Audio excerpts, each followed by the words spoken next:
Baskal Dövlət İkinci Tarix şəxsə. Mədəniyyət Qoruğunda işlər başlandıqdan sonra tarixi küçələr, bulaqlar və Baskalın digər hissələri bərpa olunmuşdur.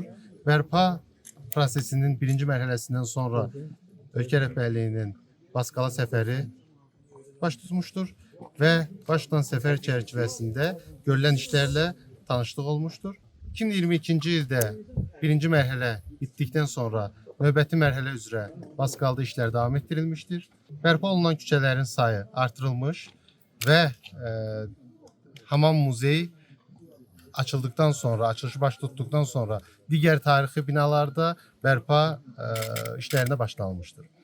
Bazar meydanı yenidən qurulmuşdur və Bazar meydanı ətrafında gördüyünüz Hacıbədəl məscidində işlər başlanılmışdır cari ildə və işlərin növbəti ilin əvvəlində tamamlanması nəzərdə tutulur.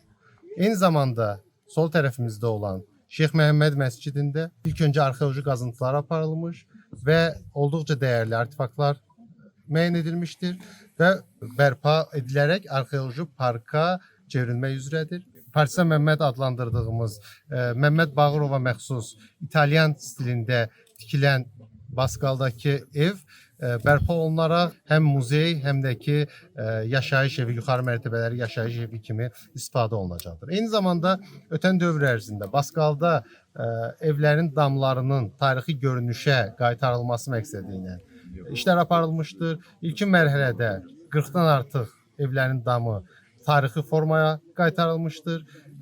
Kənddə əhalinin sosial vəziyyətinin yaxşılaşdırılması üçün müəyyən addımlar aparılmışdır. Baskal bərpa olunduqdan sonra və turistlərin Baskala səfərləri çoxaldıqdan sonra köçmüş insanlar var idi ki, onlar Baskala yenidən qayıtdılar.